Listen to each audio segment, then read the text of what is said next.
4-4-2 είναι μαζί μας. Φοβερά εντυπωσιακά και είναι αλάνθαστοι. Ο Γάλλος όμως είναι ένα επίπεδο παραπάνω από ό,τι φαίνεται.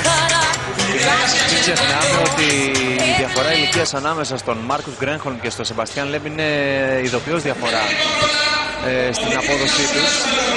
Όπως επίσης και η μεγάλη πίεση που έχει ο Γκρένχολμ για να κερδίσει φόρτο επιτέλους ένα πρωτάθλημα μετά από τόσα χρόνια.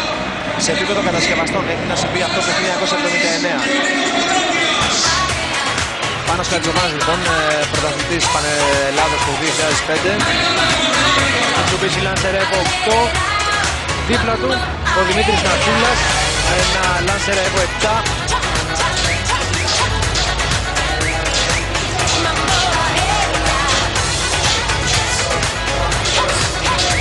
Ο Πάνος είναι αρκετά εντυπωσιακός οδηγός και πλασάρει εκπληκτικά το αυτοκίνητο.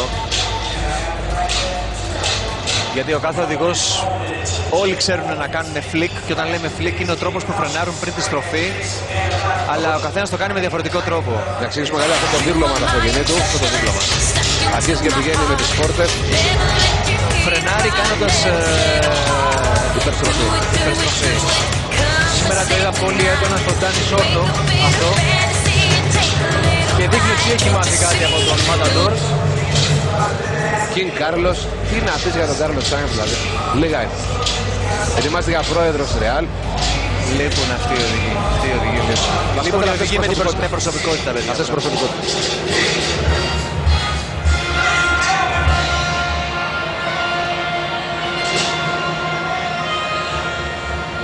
Με μια μικρή καθυστέρηση, λόγω του προβλήματος, παρουσίασε του Σπαρού.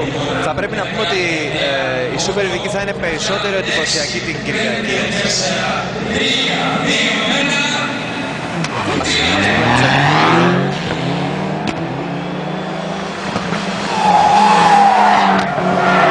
Να πούμε ότι η Σούπερ ειδική θα είναι πιο εντυπωσιακή την Κυριακή.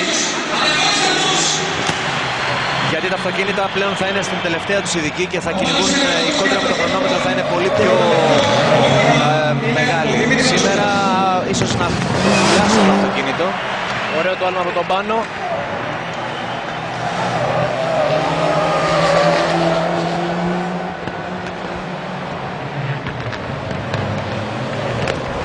Ξέρεις, αυτό που λείπει από τους Έλληνες οδηγούς είναι η εμπειρία στους αγώνες, σε ξένους αγώνες. Σε αγώνες εκτός Ακρόπολης. Ξένους οδηγούς γιατί δεν έχει εμπειρία από άλλους αγώνες. Εδώ... Στρατεσίνο και τον Ιαβέρη Τζούνιορ. Θα πρέπει να δημιουργηθεί κάποια στιγμή μια εθνική Ελλάδα σε μεγάλο επίπεδο. Δεν θεωρώ ότι θα ήταν άσχημο αν είχαμε τον Πάνο Χατζοπάνη να συμμετέχει στο... Κοίταξε σε παρακαλώ, κοίταξε σε παρακαλώ. Αγία, όπως και πέρσι.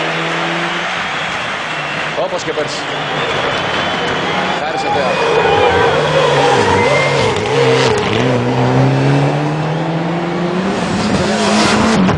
Αυτό της Ford συμμετέχει ο Λάμπρος Αθανασούλας, παίρνει εμπειρίες από ξένους αγώνες. Στο Ford Fiesta Estate Trophy θα κάνει 6 αγώνες, έχει κάνει ήδη τους 3.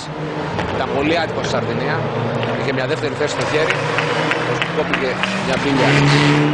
Όπως και στην Ισπανία που έχασε την πρώτη θέση.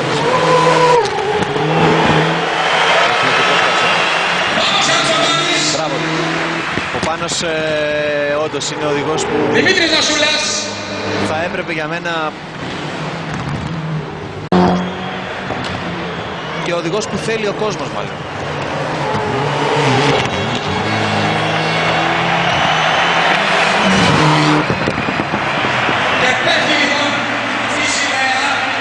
Κερδίζει το χειροκρότημα οι δύο Έλληνες οδηγοί.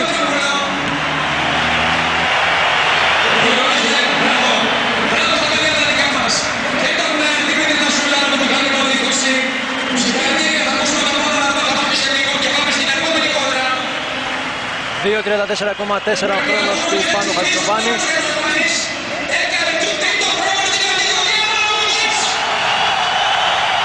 Και καλυφθενός. Τρίτο χρόνο στην κατηγορία του ο Πάνου Χατζοπάνης. σίγουρα να κερδίσει δέκατα, ένα δευτερόλεπτο, 2. Αν πήγαινε. Νίκο, θεωρώ ότι έχει την εμπειρία να τρέξει σε παγκόσμιο επίπεδο. Είναι ένας οδηγός που πήρε πρωτάθλημα στην Ελλάδα μετά από 10 χρόνια.